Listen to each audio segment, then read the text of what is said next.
समझ करके भ्रमण करने गया। कहां कहां गया? सत्य का नाश हो गया है, कोई सत्य नहीं बोलता है, पवित्रता कोई धारण नहीं करता है, कोई तप नहीं करता है। दया दानम न विद्यते, न दया देखने को मिलती है, न दान। उधरम भरड़ो जीवावरा का कूट भाषण, केवल प्राणी अपना पेट भरने के लिए जी रहे हैं। बराका कूट भाषण, बराका कहते हैं सुगर को, माने जैसे कुत्ता बिल्ली बंदर सुगर आदि भोजन के लिए हमारा चारों तरफ घूमते हैं, वैसे ही और हर पृथ्वी पर जीव जो है भोजन के लिए जी रहा है। केवल पेट भरे तो परमानंदा और भार में गिरे सच्चिदानंदा। सतयुग में, द्वापर में, त्रेता में माता पिता अपने बच्चों को बुलाते थे तो यही उपदेश देते थे, बेटा भजन करो, यज्ञ करो, दान करो, स्वाध्याय करो। और कलयुग में गोस्वामी जी कहते हैं, मात पिता बालक नि भुलावै, मात पिता बालक न भुलावै, उदर भरण सोई धर्म सिखावै, उदर भरण सोई धर्म सिखावै, पेटु भरे तो परमानंदा, पेट भरे तो परमानंदा, भार में गिरे सच्चिदानंदा, भार में गिरे सच्चिदानंदा, भार में गिरे सच्चिदानंदा, भार में गिरे सच्चिदानंदा। पेट भरे तो परमानंदा। यही सिखाते हैं कि कैसे करके पेट भरना। बेटा जाओ नौकरी करो, चाकरी करो, किसी की मेहनत मजूरी करो, लेकिन पेट भरो नहीं। ये हमको मानव जीवन मिला है, ये केवल उदर भरने के लिए नहीं, पेट भरने के लिए नहीं, किसी की नौकरी चाकरी करने के लिए नहीं, भगवान का भजन करने के लिए। पंचम स्कंद में कथा आवेगी, तब आप विस्तार से सुनना। यही बात नारद जी कह रहे हैं। मैंने माता पिताओं को देखा है, बच्चों को यही सीख देते हैं, बेटा कैसे भी करके पेट भरो। मंदा सुमंद मतया मंद भाग्या उपद्रता, पाखंड निरता संतो विरक्ता सपरिग्रहा। बुद्धि मंद हो गई है। क्यों? क्योंकि जैसा भोजन करेंगे, जैसा खाओगे अन्न, वैसा होगा मन। जैसा पियोगे पानी, वैसे बनेगी बाणी। तरुणी प्रभुता गे हे श्याल को बुद्धिदायक। मैंने घरों में तरुण स्त्री का प्रभुत्व देखा, साला सलाह देते हुए देखा। श्याल को बुद्धिदायक। सतयुग में, द्वापर में, त्रेता में ब्रह्मा को सरस्वती, ब्रह्मा को बुद्धि का दाता कहा जाता था, सरस्वती मैया को बुद्धि का दाता कहा जाता था। और कलयुग में साले साहब को बुद्धिदाता कहते हैं महाराज। श्याल को बुद्धिदायक। हमारे ब्रज में कहावत आवे, दीवार बिगाड़े यारो और घरे बिगाड़े सारो। दीवार को कमजोर करना हो तो आले दे दो 2-4, और घर में घर की कमजोर नीम करनी हो तो साले साहब का 2-4 जल्दी चक्कर बस लग जाए, समझ लो कछु न कछु गड़बड़। लेकिन साले हो तो बुरो नहीं माने, साला ही सर है महाराज, सारे कोई सहारा हो गए। आगे कथा आवेगी। लेकिन नारद जी महाराज कह रहे हैं, मैंने तरुण स्त्री का प्रभुत्व घर में देखा। स्त्री जो कहती है वही होता है, पुरुष की कोई महानता नहीं। कन्या विक्रणो लोभा दंपति नाम च कलकनम। लोग कन्याओं को बेच करके जो धन आ रहा है उसको अपने उदर पूर्ति के लिए लगा रहे हैं, अपने सुख के लिए लगा रहे हैं। न कोई योगी है, न कोई सिद्ध है, न कोई तपस्वी है। मैं घूमते घूमते श्रीधाम वृंदावन में गया, और वृंदावन में जमुना के किनारे एक स्त्री रो रही थी, जिसके सामने 2 पुत्र मूर्छित पड़े हुए थे, अचेतन पड़े हुए थे। कई स्त्रियां सेवा में लगी हुई थीं, लेकिन फिर भी उसके मन को शांति नहीं हो रही थी। मुझे देख करके जोर से आवाज लगाने लगी, भो वो साधो क्षणम तिष्ठ मन चिंता मपिनाशय। हाथ जोड़ करके प्रार्थना करने लगी, भोवो साधु क्षणं तिष्ठ, हे महात्मा जी एक क्षण के लिए रुक जाइए। दर्शनम तव लोकस्य सर्वदा गहरम परम, संत का दर्शन करने से सारे पातक दूर हो जाते हैं। कैसे हो जाते हैं? सरदा तप निशि अपहरई, और संत दरस जिमि पातक टरई। शरद ऋतु का रात्रि का चंद्रमा जैसे तपन को दूर कर देता है, वैसे ही संत दर्शन करने मात्र से ही सारे पातक दूर हो जाते हैं। दर्शनम तव लोकस्य, महाराज संसार में संत दर्शन बहुत कठिन से मिलता है। आप संत हैं, एक क्षण के लिए रुक जाइए, मेरे दुख को दूर करते हुए जाइए। नारद जी को दया आ गई। नारद जी महाराज रुक करके पास में पहुंच गए। पूछने लगे, देवी तुम कौन हो? का त्वम का विमौचैमा नार्यः का पद्मलोचना, वद देवी सविस्तारम स्वस्य दुःखस्य कारणम। देवी कौन हो तुम? वद देवी सविस्तारम, आप विस्तार से अपने दुख का कारण बताइए मुझे। महाराज वो स्त्री हाथ जोड़ करके अपना परिचय दे रही है। अहम भक्तिरिति ख्याता इमऊ में तनयऊ मतऊ, ज्ञान वैराग्य नामानऊ काल योगेन जर्जरऊ। वो स्त्री हाथ जोड़ करके कह रही है, मेरा नाम भक्ति है, मेरे दोनों पुत्र हैं ज्ञान और वैराग्य। उत्पन्ना द्रविड़े साहम वृद्धिम कर्णाटके गता, क्वचिन महाराष्ट्र गुर्जरे जीर्णताम गता। विस्तार से अपना परिचय दे रही है और कह रही है, भक्ति देवी महाराज मैं दक्षिण में उत्पन्न हुई। भक्ति का जो उद्गम स्थान है वो दक्षिण है। दक्षिण में उत्पन्न हुई और मैं वहां से महाराष्ट्र में गई तो थोड़ी और बड़ी हुई, और जो ही गुजरात में पहुंची सोई में वृद्ध हो गई। गुजरात में भक्ति नहीं है, पैसा है महाराज बहुत।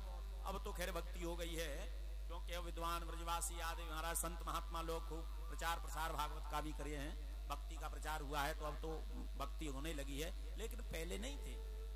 गुजरात में धन था, संपत्ति थी, बहुत धनाढ्य लोग रहते थे, लेकिन भक्ति नहीं थी। लेकिन जो ही श्री राम वृंदावन में आई, वृंदावन हम पुनः प्राप्य नवीनैव स्वरूपिणी, जाता हम युवती सम्यक पृष्ठ रूपा तु सांप्रतम। श्री राम वृंदावन में आकर के और मैं तो जवान हो गई, तरुण हो गई, लेकिन मेरे दोनों पुत्र ज्ञान और वैराग्य बूढ़े हो गए, और बूढ़े होकर के मूर्छित हो गए, अचेतन। मेरे दोनों बच्चे ठीक हो जाएं, मैं इस स्थान को छोड़ करके विदेश चली जाऊंगी। इदं स्थानम परित्यज्य विदेशम गम्यते मया, विदेश चली जाऊंगी मेरे बच्चे ठीक हो जाएं तो। नारद जी महाराज ने कहा, क्या कहा? इस पवित्र भूमि को छोड़ करके विदेश जाना चाहती हो? भक्ति ने हाथ जोड़ करके कहा, महाराज तो मैं क्या करूं, जहां मेरे पुत्रों के लिए जगह नहीं है, मेरे पुत्रों के लिए सुख नहीं है, ऐसी जगह पर मैं कैसे रह सकती हूं? मां तो वहीं रहती है जहां उसके बच्चे प्रसन्नता पूर्वक रहते हैं, बच्चे महाराज सुखी से रहते हैं। नारद जी महाराज ने कहा, देवी जिस भूमि में भगवान ने आकर के लीला की, भगवान ने आकर के बाल लीलाएं की, भगवान ने आकर के जन्म लिया, उन पवित्र स्थान को छोड़ करके तुम विदेश जाना चाहती हो? भक्ति ने कहा मैं क्या करूं देवर्षि? नारद जी ने कहा, चिंता मत करो, वो भगवान कहीं गए नहीं है, वो भगवान तुम्हारे संकट को जरूर दूर करेंगे। श्रुस्वा बहिता बाले युगोयम दारुण कली, तेन लुप्ता सदाचारो योग मार्ग तपांसी च। देवी वो भगवान कहीं चले नहीं गए हैं, आज भी हैं, लेकिन ये कलयुग का प्रभाव है जो कि उल्टा देखने के लिए मिल रहा है। ये कलयुग का प्रभाव है।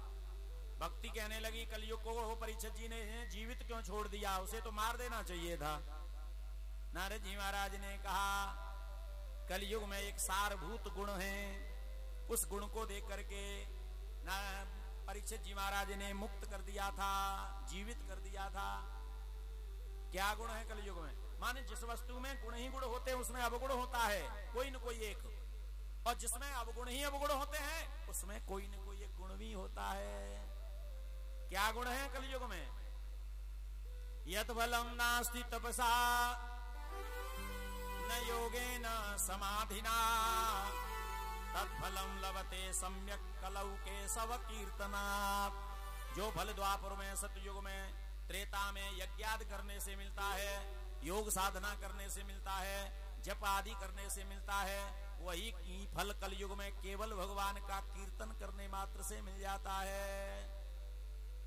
कलयुग केवल हरि गुण गाहा,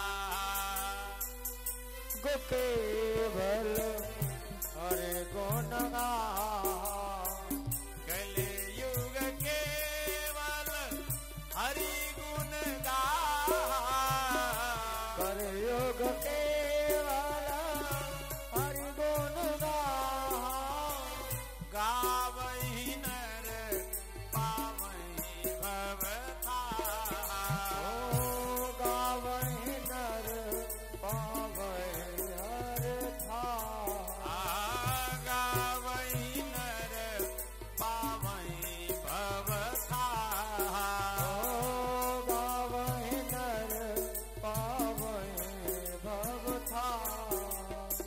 कलयुग केवल हरिगुण गाहा और गावे नर पावे भवथाहा। ये कलयुग का प्रभाव है। जो भी कोई भगवान का कीर्तन करते हैं, नाम जप करते हैं, तो उसे भगवान की प्राप्ति हो जाती है। ये कलयुग का प्रभाव है। इसीलिए परीक्षित जी महाराज ने कलयुग को जीवित छोड़ दिया। चिंता मत करो, तुम्हारा दुख जरूर दूर होगा। भक्ति प्रार्थना करती है, जयति जगति माया यस्य काया धवस्ते, वचन रचनमेकं केवलम चाकलय्य, ध्रुव पदमपि यातो यद कृपातो ध्रुवोऽयं, सकल कुशल पात्रम ब्रह्मपुत्रम नतास्मि। मालिनी छंद में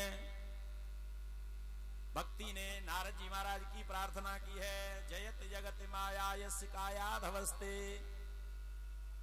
नारद जी महाराज कयाद पुत्र प्रहलाद को एक ही उपदेश में भगवान की प्राप्ति हो गई थी।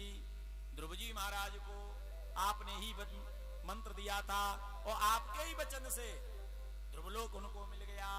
मुझे भी आज विश्वास हो गया है कि मुझे नारद जी महाराज मिल गए हैं तो मेरा भी संकट दूर होगा, कष्ट दूर होगा, अवश्य होगा, ऐसा कहते हुए प्रार्थना करती है। नारद जी महाराज ने ज्ञान और वैराग्य के कान में गीता का पाठ किया, वेद का पाठ किया, और जो ही गीता और वेद का पाठ किया सोई एकदम बैठ करके सुनने लगे। नारद जी ने बंद किया, सोई जमाई लेके मूर्छित हो गए। फिर महाराज किया, वेद वेदांत घोषय्य गीता पाठेर मुहुर्मुहु बोध्यमानो तदातेना कथम चोथितो बला। जब जब पाठ करते हैं वेद का और गीता का, तब तक बैठ करके सुनते हैं और बंद कर देते हैं, सोई जमाई लेके मूर्छित हो जाते हैं। नारद जी महाराज ने विचार किया, चक्कर क्या है? जब मैं सुनाता हूं वेद तब तो बैठ करके सुनते हैं और बंद करता हूं तो मूर्छित हो जाते हैं। आकाशवाणी हो गई, व्योमवाणी तदेत बाभुनमा ऋषये खिद्यतामिति उद्यमम सफलस्तेहम भविष्यति न संशयः। आकाशवाणी हो गई, नारद अपने मन को खिन्न मत करो। यदि ज्ञान और वैराग्य का संकट दूर करना चाहते हो तो आप कोई सत्कर्म करो। एतत्थर्थम तु सत्कर्मं सुरसे त्वं समाचरः तत्ते कर्माभिधास्यन्ति साधव साधुभूषणा। आकाशवाणी हो गई, कोई सत्कर्म करो। अब नारद जी महाराज विचार करने लगे, सत्कर्म क्या है? पृथ्वी पर घूमते हुए सबको पूछते हैं लेकिन किसी ने उत्तर नहीं दे पाया।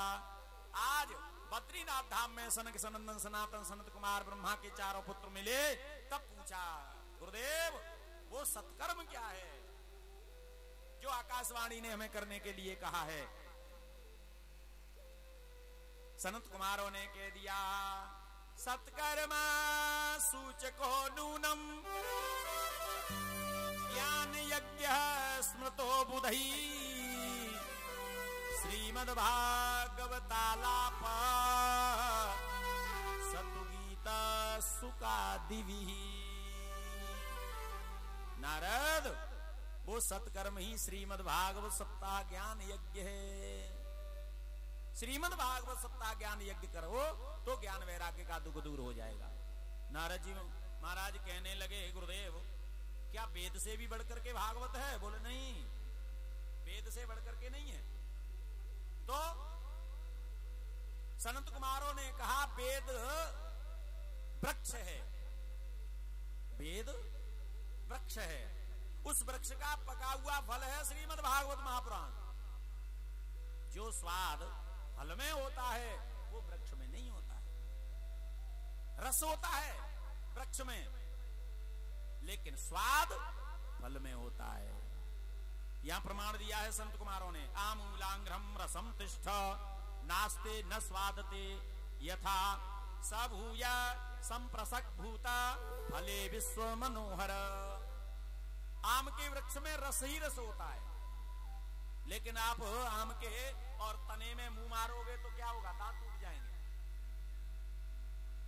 लकड़ियों को तोड़ करके पतली पतली चबाओगे तो मुंह कड़वा हो जाएगा, पत्तों को खाओगे तो मुंह कसेला हो जाएगा, स्वाद नहीं आएगा।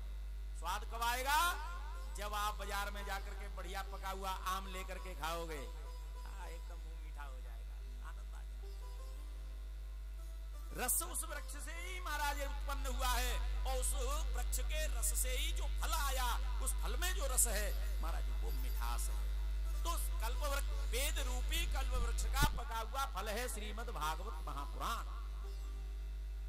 गलितम माने कच्चा नहीं है, एकदम गला हुआ है, परिपक्व पका हुआ फल है।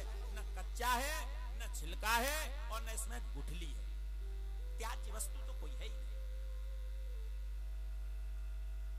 रस में स्वाद कब आता है? जब फल के रूप में आएगा। दूसरा प्रमाण दिया इक्षु, और जब छान करके पियोगे ना तो अच्छी नहीं लगेगी। क्यों? क्योंकि मिठास ही नहीं आएगा। भाई क्यों नहीं आएगा? चीनी गन्ने में से ही तो बनती है, गन्ने में चीनी तो है, लेकिन चीनी तो है, लेकिन चीनी नहीं है। वैसे ही वेद रूपी वृक्ष का पका हुआ फल है श्रीमद् भागवत महापुराण। जो स्वाद वृक्ष में नहीं होता है वो स्वाद फल में होता है। इदं भागवतम नाम पुराणम ब्रह्म सम्मितम भक्ति ज्ञान विरागाणाम स्थापनाय प्रकाशितम। ये ब्रह्म सम्मत श्रीमद् भागवत महापुराण है, जिसकी स्थापना भगवान श्री कृष्ण ने की है।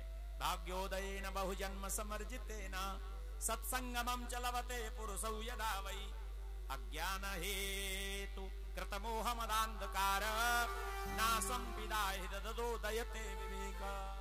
श्रीमद् भागवत महापुराण की कथा तो तभी मिलती है जब जीवन के भाग्योदय हो जाते हैं, और वो भाग्योदय इस जन्म का नहीं, बहुजन्म समर्जितेन पुण्य पुंज बिन मिलहि न संतान। जब तक आपके पुण्यों का पुंज नहीं होगा, पुंज तो जानते हैं ना, जब बाजरा कट करके और पूंज महाराज वो बांध करके गठरी बना करके जो पूंज लगाया जाता है, जब बहुत सारा कई महाराज पूरी जाकर के लगती है तभी तो पुंज बनता है। तो ऐसे ही पुण्य का पुंज जब तक नहीं होगा, बहुत सारा पुण्य नहीं होगा कई जन्मों का, तब तक संतति मिलन नहीं हो पाए। पट जो है वही भागवत की कथा सुनने के लिए एकदम दौड़ते हुए चले आए। धावंतो प्याययौ सर्वे प्रथमम ये च वैष्णवा। जो भगवान विष्णु के जो प्रिय हैं, या भगवान विष्णु जिनके प्रिय हों, ऐसे महाराज महात्मा संत विरक्त विद्वान और कथा सुनने के लिए जा रहे हैं। नाम दिया हुआ है भृगुर वशिष्ठा